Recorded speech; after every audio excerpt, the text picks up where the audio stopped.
to you viewers. Welcome to join us in this edition of the 6 p.m. newscast. On ATV, a man stays with his dead wife in the same house for 6 months. He said that he was expecting her to resurrect as revealed to him by the Holy Spirit.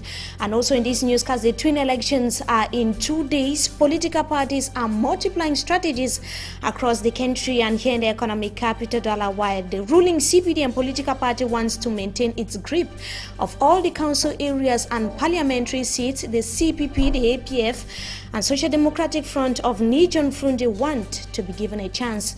This is the 6 p.m. newscast on Equinox Television.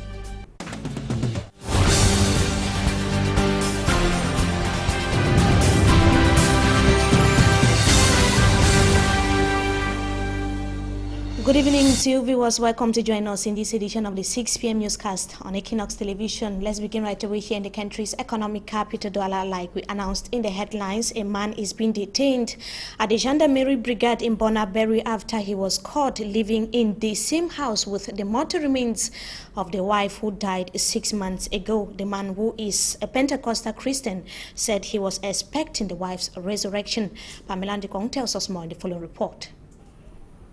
The skeleton of Wanji Clarice, a 41-year-old mother of 5, has been recovered from her home in the Bonaberry neighborhood.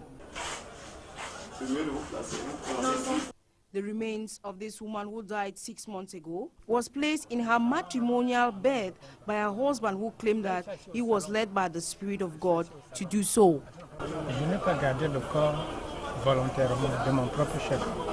Those who are in spirit will understand what I'm saying. The Holy Spirit is the one who spoke to me.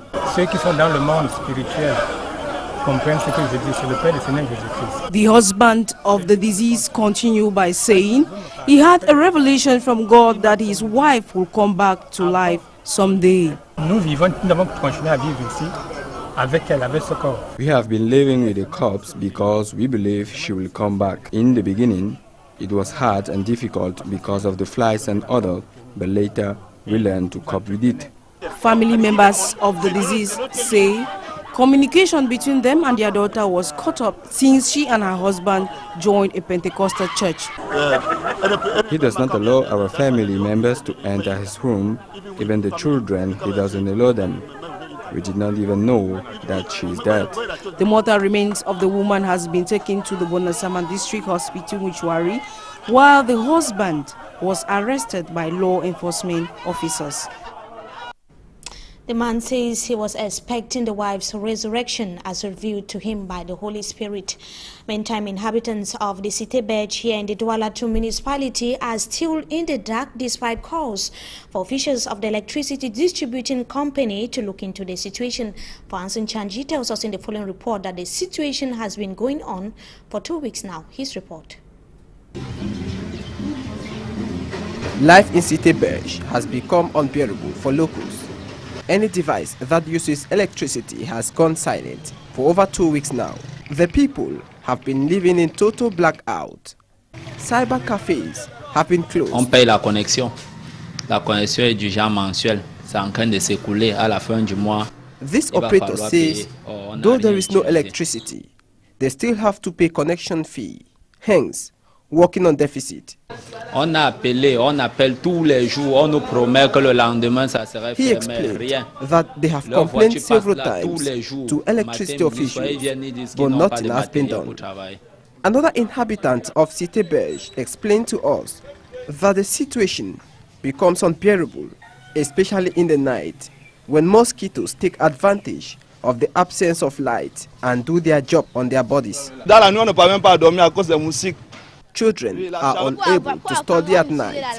They have to make do with candles and bush lamps. Foodstuffs in fridges have gone bad. There is no alternative. La viande, tout ça à cause des multiples coupures électriques et qui mettent l'ombre. Ça s'est gâté tout à l'heure à la poubelle. In Cité Berge, this is the best time to study. During the day, especially for those preparing to write entrance examinations. En soirée, on ne peut presque pas apprendre parce que déjà à partir de 18h, tout est sombre. In the absence of electricity, candles and bush lamps are options for the locals. But for how long shall they continue to use them? And the 2013 twin elections billed for the 30th of September are in 2 days. Some polling stations in the northwest region of Cameroon are yet to receive election materials, barely 2 days to the holding of the twin elections. These are the cases of some remote areas like the Boyo division. The revelation was met by the governor of the northwest region of Cameroon, Adolphe Lele Lafrique, who was touring some local polling stations in the area to look at elections readiness ahead of the twin elections. We shall be coming back to that in a subsequent newscast. Meantime, the president of the National Anti-Corruption Commission, CONAC, has told potential voters and party officials to denounce all forms of fraud witnessed in the September 30th polls. The CONAC boss shortlisted some numbers that could be contacted to that regard. He said that the telephone numbers will be available or reachable on the day of the elections, that is going to be the 30th of September. This move, according to CONAC, is to guarantee a free, fair and transparent elections in Cameroon. The president of the Cameroon People's Party, that is Edith Kabangwala, has called on the population of the Douala 4 municipality to vote for the APF list on September 30. She also urged the party militants to be vigilant to secure their votes during the elections. For Hansin Chanchi tells us more in the following report.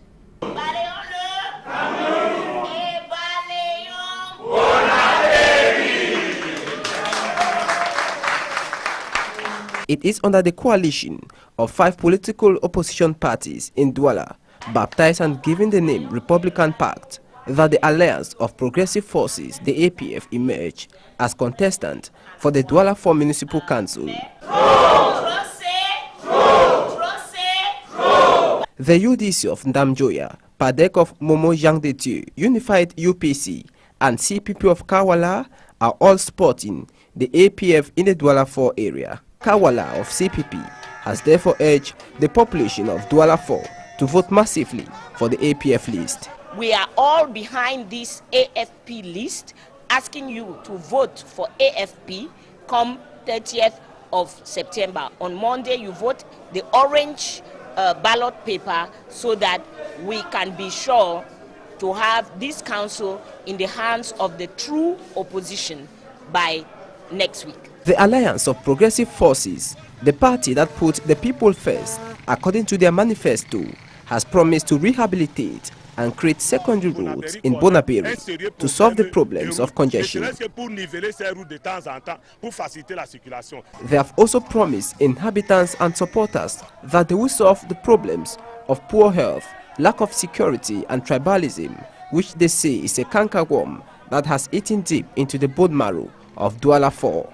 According to party officials, this dynamic unionism of political opposition parties, the CDU, the UPC, PADEC, CPP and APF, in some major constituencies in Douala, is to sweep away all other parties. Now let's have an update of what is happening in Kenya. We are out of Cameroon. Interpol has issued an arrest warrant for the British national known as the White Widow as charges of being in possession of explosive and conspiracy to commit a felony in 2011. During the recent West Gema stage by Al-Shabaab militants, she was suspected to be the mastermind. Let's have the details of that report with Franz Van Kat. A wanted woman. At Kenya's request, Interpol has issued a red notice alert for Samantha Luthwaite. The Briton is suspected of plotting to attack luxury hotels and restaurants in Kenya 2 years ago. Known as the White Widow, Luthwaite was married to one of the 4 suicide bombers behind the 2005 London attacks. She's accused of entering South Africa on an illegal passport. She first entered South Africa in July 2008 and subsequent to that on more than one occasion. The passport was cancelled because it was identified as a passport fraudulently acquired. On the run for months, Luthwaite was reported to have crossed into Somalia last year. She's been linked to Al-Shabaab, the Somali militant Islamist group behind last weekend's Westgate Mall siege in Kenya. There's no mention of her suspected involvement in the Interpol warrant, but there's been widespread media speculation connecting her to the attack, something the South African government denies. There's no association. There's no communication. We've checked with our High Commissioner, following what we've seen in the media.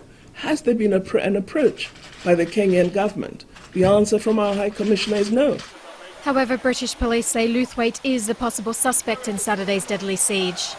Militants stormed the shopping centre, shooting at shoppers and staff. Some witnesses say a foreign woman was among the attackers. Still out of Cameroon, this time in Syria, the United States and Russia reached an agreement on a draft constitution or resolution on Thursday, that was yesterday, that would guide to eliminate Syria's chemical weapons. The arrival at the draft resolution came days after or weeks after ending a diplomatic stalemate that would allow the UN Security Council to vote this Friday evening. Let's have the details once again with Franz Van Kat. Banning, declaring, inspecting, and destroying. The elements of a four-point plan Russian daily Kommersant revealed on Thursday were the central thrust to Moscow's drive to deal with Syria's chemical weapons. The nation would first have to join an organization for their prohibition, and then declare exactly what it had, both in terms of production and stockpiling. Damascus would then allow inspectors into its facilities, before jointly deciding with them on a means for their weapons destruction. American officials described Russia's position as a starting point. They said input from technical experts was needed. Syria's rebels, however, have dismissed what they see as a gambit to give President Bashar al-Assad even more time in power. We announce our categorical rejection of the Russian initiative that foresees placing chemical weapons under international control and request the author of the crime be judged before the International Criminal Court. Beyond existing questions of who in fact ordered the use of chemical weapons, the issue still remains of how to establish a program for their destruction in the midst of a bitter civil war. And Israel reacts on the issue of chemical weapons in Israel, or in Syria rather, by saying that the government of Iran is having a false intention. The Israeli government has warned the United States and the international community over what it believes is hypocrisy being employed by Iran. The Prime Minister has said President Hassan Rouhani of Iran is using diplomatic tactics at the UN General Assembly to buy time to accelerate his country's nuclear weapons program. Once again, let's have more with Franz Van Kat. Intent on wooing the West, Iranian President Hassan Rouhani told the United Nations General Assembly on Tuesday that Iran was on a new path. Iran seeks constructive engagement with other countries based on mutual respect and common interest. The new Iranian president tried to break away from the strident anti-Israel speeches of his predecessor Mahmoud Ahmadinejad. But the Israeli delegation was absent. Prime Minister Benjamin Netanyahu ordered a boycott of the speech and later denounced Rouhani's address as full of hypocrisy. What we're concerned about is, under this smokescreen of professed good intentions, that Iran is taking a page out of the North Korean playbook, that in professing their commitment to non-proliferation, that they are illicitly continuing to build a nuclear weapon. The United Nations has imposed sanctions on Iran for its nuclear program, but Tehran insists it's for peaceful purposes. Israel remains unconvinced, saying Iran has supported terrorism abroad and Syria's Bashar al-Assad's bloody crackdown on thousands of civilians. Let me remind ourselves that Iran is #1 sponsor of terrorism and of terrorist organizations like Hezbollah or Islamic Jihad. Nor was Israel satisfied with Rouhani's acknowledgement of the Jewish Holocaust. Tel Aviv said he should have gone further to condemn his predecessors for previous denials. It is on that note that we come to the end of this edition of the Primetime Newscast on Equinox Television. We thank you for your usual keen attention, wishing you a blessed weekend. Don't miss out our special Municipal and Legislative 2013 program, which will be coming up in just a moment, presented by Roland Akong. He shall, of course, be joined by guests, and also having what is happening, taking a pulse of what is happening across the country with our regional correspondents who are already on standby. We thank you so much once again for having joined us. Good evening to you once again, and have a wonderful stay in the company of our programs.